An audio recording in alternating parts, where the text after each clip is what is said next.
So you plan on doing your own makeup for your headshots or professional photo shoot, but you're not really sure if you've mastered the on-camera makeup technique. You want to make sure that you don't look oily, you don't look sweaty, you don't look gross, you don't look disgusting, blah, blah, blah, right? Well, you're in luck because I'm an Atlanta-based actor and photographer, and I'm going to be showing you my tips and tricks on how I achieve a flawless base that is perfect for on-camera circumstances. Headshots, you're doing a photo shoot, you're making TikTok videos, all that sort of stuff. We're gonna make sure that your makeup looks clean, it's effortless, and it's most importantly camera ready without a professional makeup artist. So let's get into it.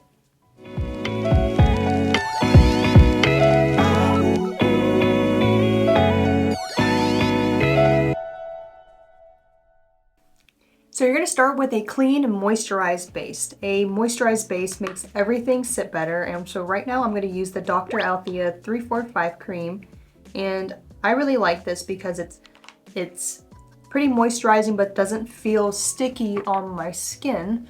And so I like to use a good bit of moisturizer and bring it down around my ears because I am gonna put a little bit of makeup there too, and then down my neck.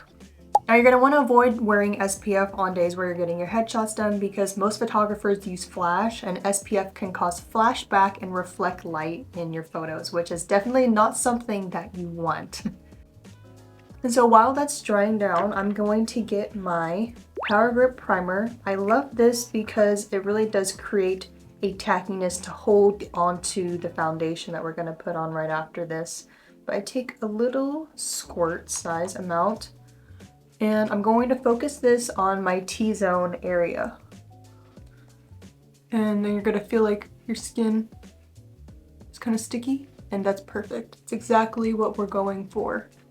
For foundation, go for something that has light to medium coverage or can be built up. You don't want to wear something that's going to create a mask on your face. If you have freckles or beauty marks, you definitely want those to show through.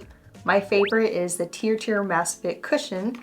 This is awesome because it provides such a natural glow to the skin without it being satiny.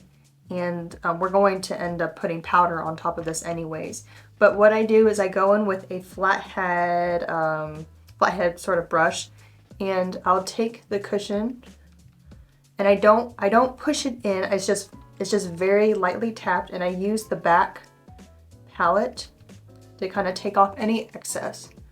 And I don't want to rub because, well, for when my skin gets super red, but we want the foundation coverage to stay in place where we're putting the product. Now you can already see how much of a big difference that makes. I have super red skin. So I just love this product so much.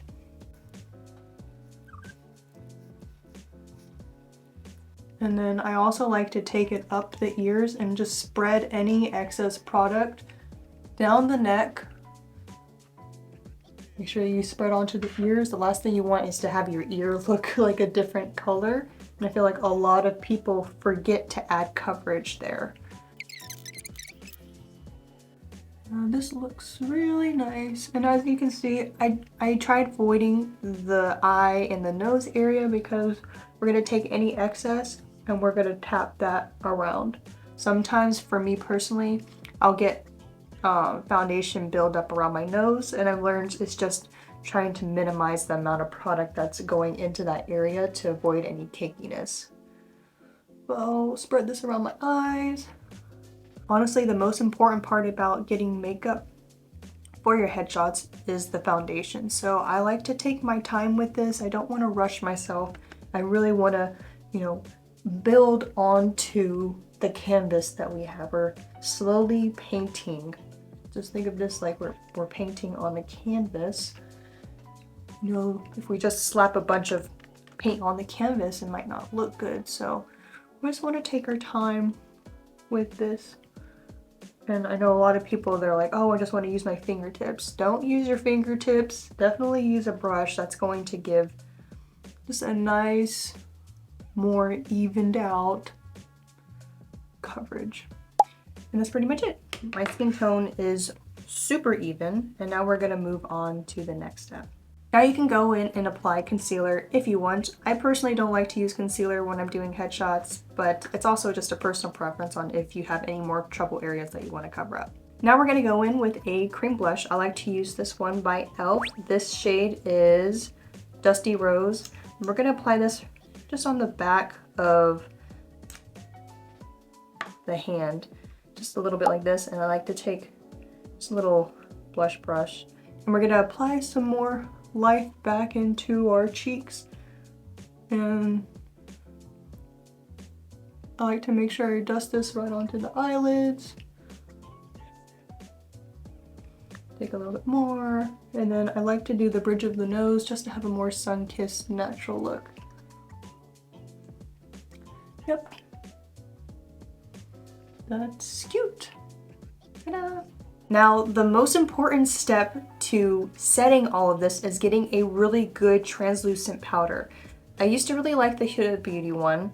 This one is the shade Pound Cake, but recently I got a bunch of ads for this Carslin powder. It's a Chinese powder, and it's actually really good. I use this at the photo studio when I'm taking people's headshots, and whenever people don't hire makeup artists and their skin is super oily, I'm like, we have to put some powder on you so you're not looking like an oil slick. But this is loose powder. It's pretty messy, so just be careful with that. But I like to take a big fluffy brush, and we're gonna go in. So you can see it's like, gosh, but you're gonna want to dust off the excess.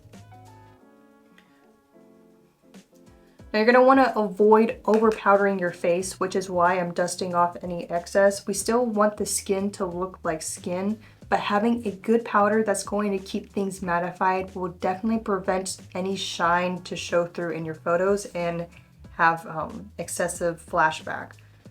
It's one of the most annoying things that I have to edit is when somebody's skin is super oily, because it can definitely be avoided. And I have oily skin, so this powder works great for me and for everyone.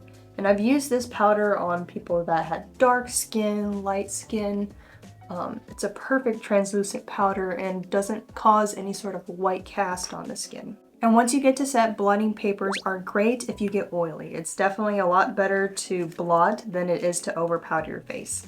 Now I'm going to go in with the Art Class Too Cool for School little contour palette, and I'm going to take a little tapered brush, and we're just going to add a little bit of definition back into our cheekbones. And we're going to go along the edge. Make sure you get here. And then also make sure bring down your neck. I also like to bring it up here.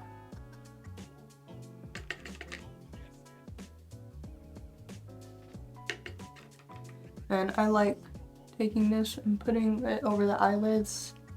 I personally don't contour my nose, but I like to add just a little bit of powder around the nose just to add a little bit more dimension, since we did cover it up with the foundation. Now overall, I am really liking the makeup. Looks very natural, which is the whole point. As far as eye makeup goes, I highly recommend to not wear false lashes. It can be a little distracting. It can make it more of like a full glam beat, which is definitely not something that we want to have for headshots. Headshots should look like yourself, just a little bit more polished. For eyebrow makeup, I have, this one is an Eye Method Hair Like Stroke. This one is a NYX Hair Like Stroke Lift and Snatch. I'm going to use this one because it's what I used in my actual headshot photos. But as a photographer, I've noticed like some people that come in with the powdered brow look, it can look a little too artificial, and that it's definitely better to have something that has little strokes to just make it look more like you grew it out of your face. So the mirror's kind of far away, so we're gonna see if I can do this, but I'm gonna use a very light hand and just brush it through. Now, I used to have microbladed eyebrows, and honestly, it was one of the worst decisions I think I ever did for beauty, and also for like my acting career, because for a long time I wasn't getting anything, and I feel like it's because my brows were just so bold. I'll insert a picture, but my brows were like so incredibly bold, and I don't know. When I look back at old photos, I'm like, why did I get that done? So yeah, I got them removed a few months ago, and I've been on this whole hair-like stroke thing, but you can see that looks nice. Maybe a little too much right here. The thing with this NYX one is that it's very, very sturdy, so it stays on for a long time even if you try to brush it out. But you can see the difference there. This one definitely just, you know, just looks more put together. Again, hair-like strokes on this side. Very, very gentle. For eyes, you're going to want to skip heavy liner and heavy eyeshadow, but I do think it's okay to define your eyes with a brown eyeliner. Today we're going to be using the Tattoo Studio liner in bold brown. I like this because it creates a little bit of a smokiness because I'll smudge it out, and I just generally like it. So I like to go on the top thing. Let's see if I can do this with the...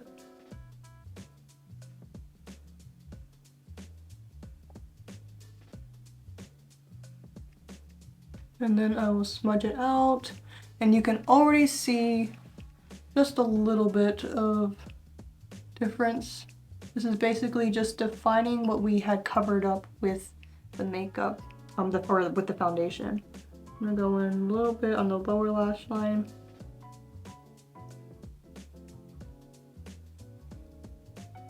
Cover that up. Right. You can see that already makes a big difference. Nice.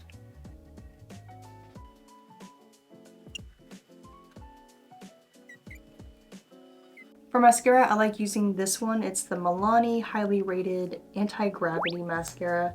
And this one is just nice because, I don't know. I end up using other mascaras and then I'll go back to this one. But I like to wiggle on my, just a little bit. You can see already, wow, that's cool. For lips, to avoid any peeling or flakiness, definitely use a very hydrating lip moisturizer. This is actually just Vaseline, the OG, right? So we're gonna apply that. And I like to use these Sachu lip liners because depending on where your shoot is or how long you're going to be shooting, you want to try to avoid reapplying if necessary. So these last literally all day, but sometimes if your lips aren't moisturized enough, it will emphasize any peeling or flakiness, but having the Vaseline on beforehand prevents that.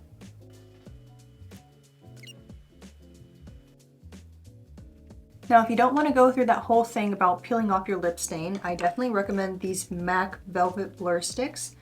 They just leave a nice blurring effect on the lip, which is great for kind of minimizing any lip lines and like flakes. So definitely bring something like that along with you. Definitely bring some sort of lip touch-up because, like, for the most part, the lip stain will stay on, but if you want to have like more moisture, definitely bring a little lip balm or chapstick with you. And that's pretty much it for the makeup.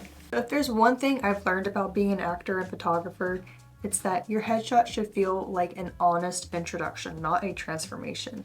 It's your calling card, and it's also your first impression when you're talking to agents and casting directors and whoever. So let yourself be natural, let your features shine through, and trust that casting directors will be drawn to you and your acting capabilities and not just the way that you look. If you found this video helpful, don't forget to like, subscribe, and comment if you have any questions. And if you're in need of some actor headshots and you're in Atlanta, don't forget to come see me at Kynder Studio. I would love to work with you. Until next time, peace.